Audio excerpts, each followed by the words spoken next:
Welcome boys for another lecture of physics. ठीक आहे. तर मागच्या लेक्चरमध्ये आपण व्हर्टिकल सर्क्युलर मोशन बघितली होती. त्यामध्ये आपण अपर मोस्ट आणि लोअर मोस्ट पोझिशनच्या व्हेलॉसिटीज काढल्या होत्या. ठीक आहे. आता आपण बघितलं होतं की upper most, lower most, horizontal आणि आर्बिट्ररी या आपल्याला चार व्हेलॉसिटी काढायच्या आहेत. तर अपर मोस्ट आणि लोअर मोस्ट आपण काढल्या. त्या वाटलंच तुम्ही इथे लिहून ठेवल्या इक्वेशन वाईज. तुम्ही पण तुमच्या नोटबुकमध्ये ह्या इक्वेशनला बरोबर मी जे दिलेले ते इक्वेशन देऊन घ्या. ठीक आहे. त्यानंतर आता आपण हॉरिझॉन्टल बघूया. ठीक आहे. आणि आर्बिट्ररी बघूया. तर हॉरिझॉन्टल बघत असताना ही झाली तुमची टेक्स्ट बुक मध्ये दिलेले तुम्हाला दोन इक्वेशन आहे. बस एवढे दोनच इक्वेशन तुम्हाला सांगितले आणि बस तुमचे हॉरिझॉन्टल व्हेलॉसिटी तुम्हाला इथं संपवून टाकलेली आहे. ठीक आहे. VD इज इक्वल टू, आता VD is equal to VC म्हणजे काय, VC आणि D पॉइंट काय, हॉरिझॉन्टल एका लाईनीत आहे. बरोबर आहे. तर जे जे टेन्शन ऍक्ट करणार आहे आणि जे वेट ऍक्ट करणार आहे, वेट तर सारखंच राहणार आहे. बरोबर. आणि जे टेन्शन ऍक्ट करणार आहे ते पण सारखंच राहणार आहे. जे इथून टेन्शन ऍक्ट करणार आहे, जे या साईडला टेन्शन ऍक्ट करणार आहे, दोन्हीचे टेन्शन सारखं राहणार आहे. म्हणजे TC is equal to tension at point C is equal to tension at point D. दोन्हीचे टेन्शन सारखंच राहणार आहे. म्हणून त्यांनी काय केलं, velocity at point C is equal to velocity at point D. Obviously बरोबर आहे. Velocity at point C is equal to velocity at point D. ठीक आहे. हे काय असणार आहे, √3RG. बस एवढं तुमच्या टेक्स्ट बुक मध्ये दिलेलं आहे. कसं आलेलं आहे, काय आलेलं आहे, काही सांगितलेलं नाही. डायरेक्ट इक्वेशन दिलेलं आहे. ठीक आहे. त्याच्यामुळे तुम्हाला काही कळत नाही की नक्की √3RG का बरं आले. ठीक आहे. तर मी तुम्हाला डिटेल मध्ये सॉल्व्ह करून दाखवतो. तुमच्या टेक्स्ट बुक मध्ये दिलेलं नाहीये, पण मी तुम्हाला सॉल्व्ह करून दाखवतो की √3RG कशी आलेली आहे. ठीक आहे. त्याचं इक्वेशन तुम्हाला सांगितलेलं नाहीये, पण आपण तुम्हाला कळा, पूर्ण डिटेल कन्सेप्ट कळा, त्यासाठी मी तुम्हाला इक्वेशन सॉल्व्ह करून दाखवतो की नेमकं √3RG आलं कसं. ठीक आहे. टेक्स्टबुक मधून जर का वाचाल तर तुम्हाला कळणार नाही नेमकं कसं आलं, पण तुम्ही ते दोन इक्वेशन बघून घ्या. तुम्हाला डायरेक्ट दोन इक्वेशन दिलेले, डेरिव्हेशन सांगितलेलं नाहीये, नेमकी व्हॅल्यू आल्या कुठून तेही सांगितलेलं नाहीये. तर आपण डिटेल मध्ये बघूया की त्या व्हॅल्यू आल्या कशा आणि कुठून आल्या. ठीक आहे. तर बघत असताना आपण सगळ्यात पहिले थेरी लिहित असतो. जर का पेपर मध्ये मार्क पाहिजे असेल तर थेरी लिहावंच लागेल. थेरी जर का लिहायचं आहे तर काय थेरी लिहिता येईल, इन दिस केस, ह्या केस मध्ये, आता कोणत्या केस मध्ये, हॉरिझॉन्टल केस मध्ये. इन दिस केस काय होईल, वेट, वेट कसं ऍक्ट होईल, वेट ऑफ बॉब काय झालं ते म्हणजे ऍक्टिंग व्हर्टिकली डाऊनवर्ड डायरेक्शन. बरोबर आहे.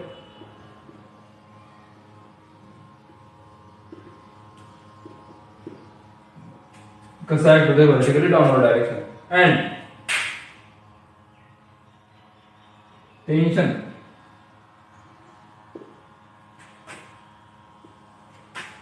at point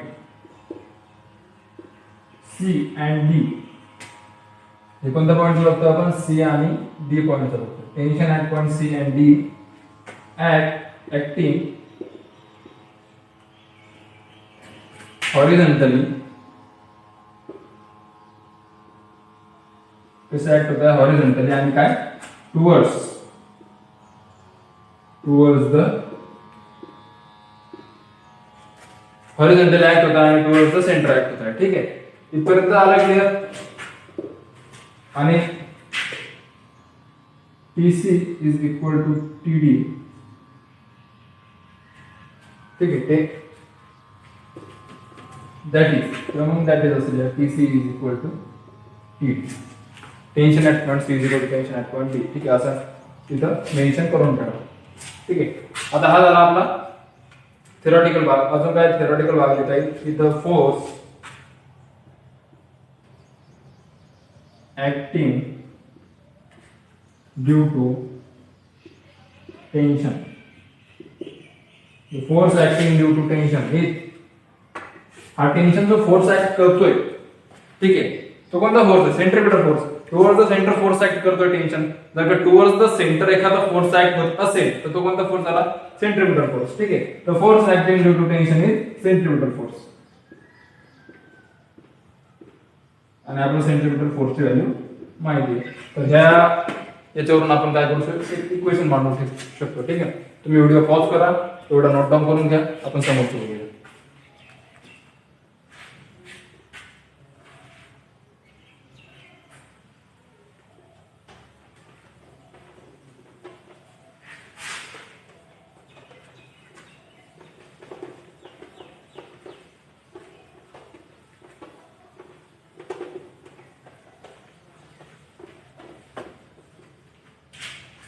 ओके, इथपर्यंत आला आता आपल्याला काय इक्वेशन भेटणार याच्यावरून. ठीक आहे, इक्वेशन जाऊ द्या. तुम्हाला एक माहिती आहे की ह्या पॉइंटला जी एनर्जी असेल, पॉइंट बी ला ज्या ह्या पॉइंटची जी टोटल एनर्जी असेल तीच इथे पण असेल. टोटल एनर्जी सारखी असणार आहे. आपण जी एनर्जी प्रोव्हाइड करणार आहे, energy is neither created not destroyed, जी एनर्जी इथे असणार आहे तीच एनर्जी इथे असणार आहे, तीच एनर्जी इथे, तीच एनर्जी इथे. बरोबर आहे. तर का एनर्जी जर का सी आणि डी पॉइंट जर का सारखी आहे आणि एनर्जी जर का बी पॉइंट सारखी, तर आपण त्याला कसं लिहू शकतो, the total energy, the total energy at point B is equal to total energy is equal to total energy at point C and दूसरा कोणता पॉइंट आहे D. बरोबर आहे. Total energy at point B is equal to total energy at point C and D. त्याला आपण कसं लिहू शकतो, total energy at point B is equal to total energy, आता कोणता एक पॉइंट आहे, आपण डी पॉइंट घेऊया. ठीक आहे, total energy at point D. ठीक आहे. आता टोटल एनर्जीचा फॉर्म्युला काय आहे, potential energy plus kinetic energy, दोनच एनर्जी माहिती आपल्याला. ठीक आहे, potential energy at point B plus kinetic energy at point B is equal to total energy at point D, potential energy at point B plus kinetic energy at point D. ठीक आहे. आता याचे फॉर्म्युले काय झाले, याच्यावर का फॉर्म्युले बघायचे झाले तर पोटेन्शियल एनर्जी काय असते,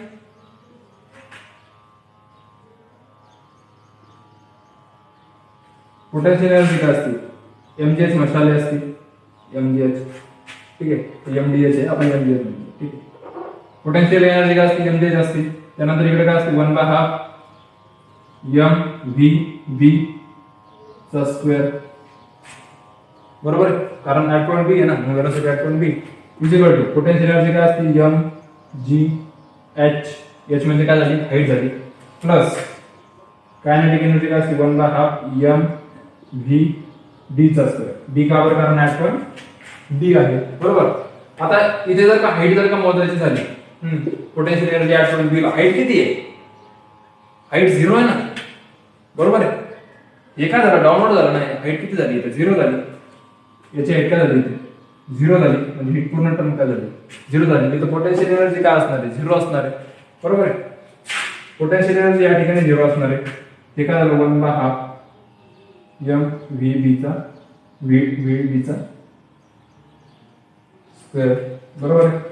इथे काय झालं, एम जी, इथून इतकी हाईट किती झाली, आर.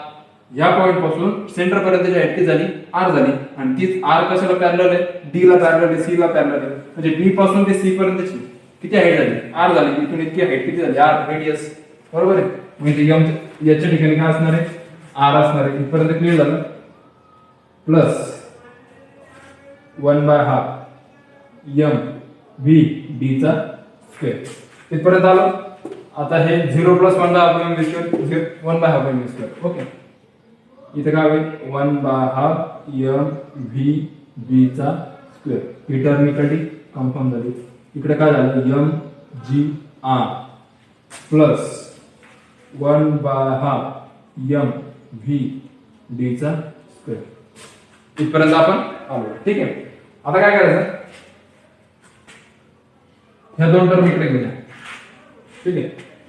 काय होईल, 1/2 एम व्ही बी चा square minus 1/2 M V D चा square is equal to M G आणि आर.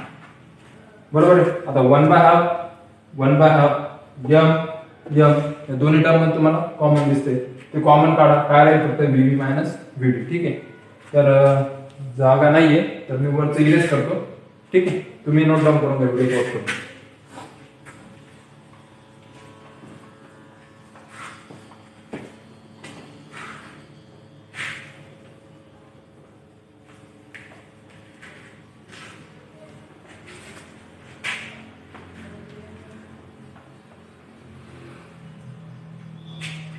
ठीक आहे. तर मी आता हे इथं लिहिलं कॉमन काढून 1/2 m कॉमन निघून काय राहिलं ब्रॅकेटमध्ये v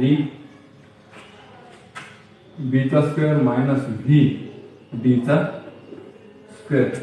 ठीक आहे. आणि इकडे m g r जसं तसं m g r. ओके. आता m ह्या साईडला m ह्या साईडला कॅन्सल होणार 1/2 नाही होणार. ठीक आहे. आता 1/2 जर का ह्या साईडला पाठवलं हे 1/2 इकडे डिवाइड मध्ये इकडे जर पाठवलं तर काय होईल मल्टिप्लिकेशन मध्ये म्हणजे v b चा स्क्वेअर मायनस v b चा square is equal to twice gr. बरोबर आहे ट्वाइस gr. ठीक आहे. आता आपलं काढायचं काय व्हेलॉसिटी काढायची या पॉइंट d ची व्हेलॉसिटी काढायची या पॉइंट c ची c ची d ची एकच असते कोणत्या एका पॉइंटची काढा तुम्हाला दुसऱ्या पॉइंटची भेटून जाईल. ठीक आहे. तर व्हेलॉसिटी ॲट पॉइंट d काढायची जर का असेल तर हे एका साईडला ठेवावं लागेल आपल्याला लेफ्ट किंवा राईट साईडला आणि बाकीच्या टर्म दुसऱ्या साईडला ठेवावं लागेल. तर हे आपण तिकडे त्या साईडला पाठवून देऊ आणि ही टर्म या साईडला घेऊन येऊ. तर काय झालं vb स्क्वेअर. आता जर का ही टर्म ह्या साईडला आणली तर काय होईल ही प्लस आहे ही काय होईल मायनस ट्वाइस gr इकडून इकडे जर आणली आणि ही जर का इकडची इकडे जर का पाठवली तर ही काय मायनस इकडे गेल्यावर काय होईल प्लस vd स्क्वेअर. बरोबर आहे. आता vb स्क्वेअर ची व्हॅल्यू आपल्याला माहिती आहे मी इथे लिहून ठेवली तुमच्या सोपं होण्यासाठी vb square is equal to √5rg. ठीक आहे. √5rg चा square minus twice of gr is equal to vd चा स्क्वेअर. बरोबर आहे.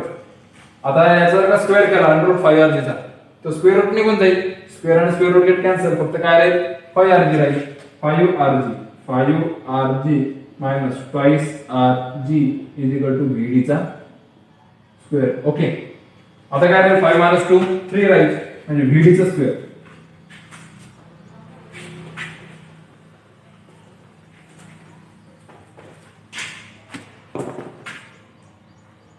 vd चा square is equal to 3rg. बरोबर आहे. आणि जर का स्क्वेअर रूट जर का स्क्वेअर रूट गेलं टेकिंग स्क्वेअर रूट हे व्यवस्थित घ्या तुम्ही. ठीक आहे. vd काय होईल vd is equal to √3rg. बरोबर आहे. हे तुम्हाला इक्वेशन भेटलं आणि vd इथे काय द्यायचं vd is equal to vc is equal to √3rg. हे एवढं मोठं इक्वेशन होतं तुमच्या बुक मध्ये डायरेक्ट हेच इक्वेशन दिलेलं vd is equal to vc is equal to √3rg. बस संपलं विषय संपला.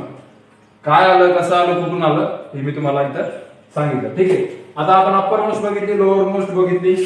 ठीक आहे 3rg. ठीक आहे. इकडे पण काय असं √3rg. बरोबर. आता आपण काय बघायचं या दोन पॉइंटला बघायचं. ठीक आहे. तर ह्या दोन पॉइंटला व्हेलॉसिटी अशी काढता येत नाही. ह्या दोन पॉइंटची अशी व्हेलॉसिटी फिक्स काढता येत नाही कारण फक्त याचं एवढं लक्षात ठेवा की जसं जसं पॉइंट वरती जात जाईल जसं जसं हा पॉइंट इथून इथपर्यंत जाईल तशी तशी व्हेलॉसिटी त्याची काय होईल कमी होईल आणि जसा जसा हा पॉइंट वरतून खाली येईल तशी तशी व्हेलॉसिटी वाढेल. एक रिअल लाईफ मधलं उदाहरण घ्या. तुम्ही जिना चढताय किंवा एखादा डोंगर चढताय तुम्हाला चढायला काय होतं वेळ लागतो. जिना जर चढायचा असेल तुम्हाला वेळ लागतो पण जर का उतरायचं असेल तर तुम्ही फास्ट मध्ये उतरता. बरोबर आहे. तसंच इथे जर का याला वरती जायचं असेल म्हणजे इकडून जर का वरती जायचं असेल तर याची काय होईल स्पीड काय होईल कमी होईल व्हेलॉसिटी काय होईल कमी होईल. आणि जर का वरतून खाली यायचं असेल म्हणजे वरतून जर का खाली यायचं असेल तर याला काय होईल व्हेलॉसिटी इन्क्रीज होईल. का बरं इन्क्रीज होईल जर का एखादी गोष्ट जर का वरतून खाली यायला लागली त्याच्यावर काय होणार आहे ग्रॅव्हिटेशनल फोर्स ऍक्ट होणार त्याच्यामुळे याची स्पीड इन्क्रीज होणार एकदम. आणि वरती जाताना याला अपोज करतोय म्हणजे याची स्पीड काय होणार आहे कमी होणार आहे. म्हणजे वरती जाताना व्हेलॉसिटी कमी राहील खाली येताना व्हेलॉसिटी वाढेल. बस एवढंच आहे याच्यामध्ये. मी तुम्हाला थेअरी मध्ये लिहून देतो तुम्ही ते फक्त नोट डाऊन करून घ्या. तेवढं लक्षात ठेवायचं की वरती जाताना व्हेलॉसिटी कमी होते आणि खाली येताना व्हेलॉसिटी वाढते. बस एवढंच आहे आर्बिट्ररी पॉईंट मध्ये. ठीक आहे. तर आपण चारही पॉईंट आता बघितले velocity at point A B आणि सी आणि डी आणि आर्बिट्ररी पॉईंट सुद्धा मी तुम्हाला सांगितलं की व्हेलॉसिटी कशी असते बा. ठीक आहे. तर हे चारही पॉईंट आता आपण बघितले आणि मी तुम्हाला अगोदर हे लिहून देतो की आर्बिट्ररी पॉईंटची थिअरॉटिकल भाग लिहून देतो की नेमकं त्याला लिहायचं कसं पेपरमध्ये आणि त्यानंतर अजून एक पॉईंट बघू आपण त्या लेक्चरमध्ये.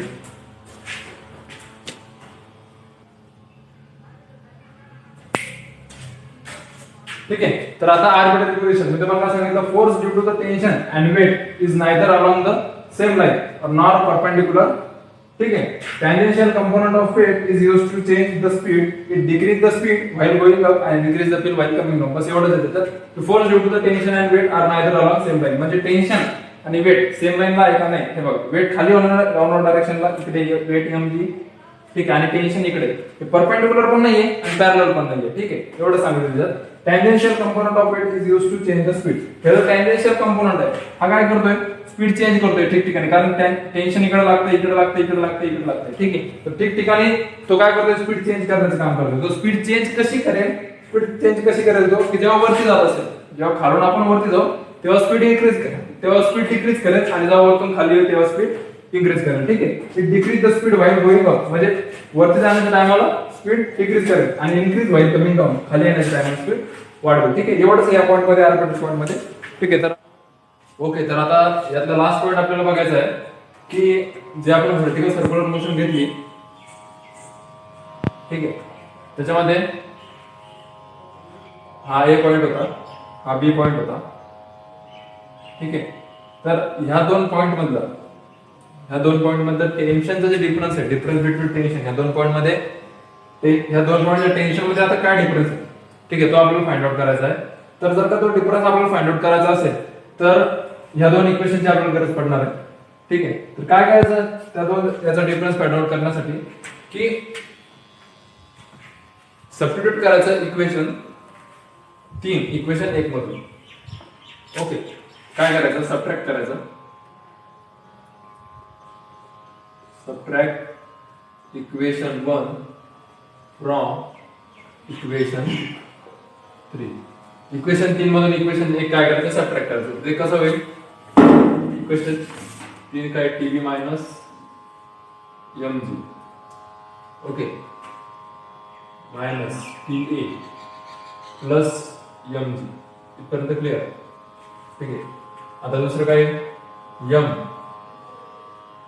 vb square minimum divide by r minus m va square minimum divide by r. Okay. इथपर्यंत क्लिअर. ठीक आहे. तर आता हे मायनस आहे आतमध्ये टाका, काय येते, टीबी मायनस mg. हे मायनस आतमध्ये गेलं तर हे काय होईल, मायनस TA होईल, आणि हे मायनस प्लस मायनस mg होईल. बरोबर आहे. आता इथे बघा, इथे mr कॉमन आहे. ठीक आहे. तर mr तुम्ही ब्रॅकेटच्या बाहेर घ्या. ठीक आहे. आतमध्ये काय आहे,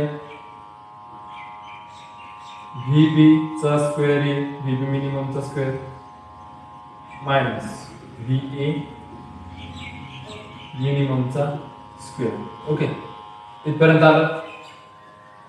आता काय होईल बघा, हे टीबी मायनस टी आपल्याला काय काढायचं, डिफरन्स काढायचा टेन्शन मधला. ठीक आहे. टीबी मायनस टी बी आणि याचा आपल्याला डिफरन्स काढायचा. ओके. मायनस हे काय होऊन जाईल, 22 mg minus mg minus mg minus 2 mg. Okay.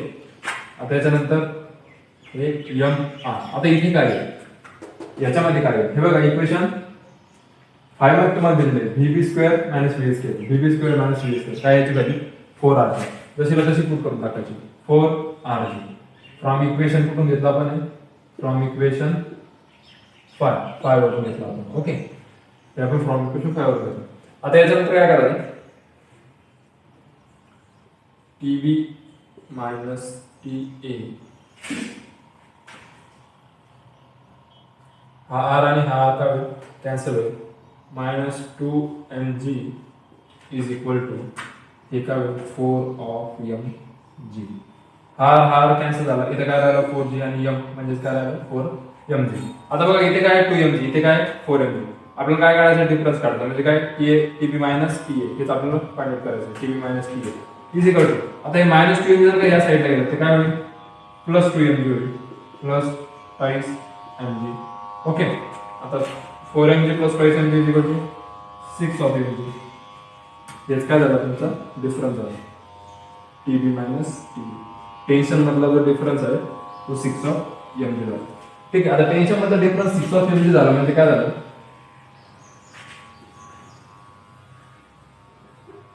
ही तुमची काय सर्क्युलर मोशन. हा तुमचा पॉईंट कोणता घेतला होता आपण, हा तुमचा पॉईंट आपण हे घेतला होता, हा बी घेतला होता. ठीक आहे. तर ए पॉईंटवरून आपण काही पण व्हेलॉसिटी द्या, म्हणजे व्हेलॉसिटी आपण जर इथं मिनिमम घेतोय, सगळ्या ठिकाणी आपण कमीत कमी व्हेलॉसिटी घेतोय प्रत्येक ठिकाणी, पण तुम्ही किती पण व्हेलॉसिटी वाढवा, मिनिमम घ्या, मॅक्झिमम घ्या किंवा मिड घ्या, कितीही व्हेलॉसिटी घ्या, ह्या दोघांचा जो डिफरन्स आहे, टेन्शन भलेही चेंज होईल. टीए मध्ये टेन्शन आणि टीबी मध्ये टेन्शन चेंज होईल. ठीक आहे, व्हेलॉसिटी टेन्शन चेंज होईल, पण टेन्शन मध्ये जो डिफरन्स आहे तो 6 mgच राहील, नेहमी तो 6 mg राहील. ओके, 6 mg म्हणजे डिफरन्स का आपण कळलं तुम्हाला कळलं का की टीबी मायनस टी तुम्ही व्हेलॉसिटी काय पण घ्या, व्हेलॉसिटी त्याच्यावर फरक पडणार नाही. टेन्शन कितीही कधीही काय राहील 6 mg राहील. तर टेन्शनचा डिफरन्स किती कधीही काय राहील 6 mg राहील. ठीक आहे. तर असा आपला व्हर्टिकल सर्क्युलर मोशन चा पार्ट होता स्ट्रिंगचा. ठीक आहे, की आपण काय घेतलं, सर्क्युलर मोशन परफॉर्म करते आणि हे काय आहे, आपली स्ट्रिंग आहे. ठीक आहे. तर आता याच्यानंतर जो पॉइंट आहे की vertical circular motion by rod. ठीक आहे, की जर का हा जो बॉब आहे, हा आपण इथे कशाला बांधलेला, हा आपण स्ट्रिंगला बांधलेला आहे, पण हा बॉब जर का आपण रॉडला बांधला तर व्हेलॉसिटी मध्ये काय काय चेंजेस येतील, टेन्शन काय ऍक्ट होईल. ठीक आहे, आणि काय काय कंडिशन्स राहील प्रत्येक ठिकाणी, जसं आपण या ठिकाणच्या कंडिशन बघितला की अप्पर मोस्ट लोअर मोस्टला काय काय कंडिशन राहील. तर vertical circular motion bye Bob हा पॉईंट आपण आता नेक्स्ट लेक्चरला बघू. तर या लेक्चर मध्ये आपण काय बघितलं, upper most lower most horizontal आणि आर्बिट्ररी पोझिशनच्या व्हेलॉसिटीज बघितल्या आपण, की जेव्हा बॉब एखाद्या स्ट्रिंगला कनेक्ट असेल तेव्हाच्या व्हेलॉसिटी. आता बॉब एखाद्या जेव्हा रॉडला कनेक्ट असेल, रॉड तुम्हाला माहिती आहे, रॉड हा फ्लेक्झिबल नसतो, रॉड हा रिजिड असतो. ठीक आहे, तर रॉडला जर का हा बॉब कनेक्ट असेल तर मग काय व्हेलॉसिटी डिफरन्स येतील, काय टेन्शन लागेल तिथं, कोणत्या व्हेलॉसिटी आणि टेन्शन, त्या टेन्शन मधला डिफरन्स काय असेल, त्या सगळ्या कंडिशन आपण vertical circular motion by rod मध्ये बघणार आहोत. ठीक आहे, तर हा पॉईंट इथे संपला. जर तुम्हाला काही अडचण असेल तर मला कॉन्टॅक्ट करा.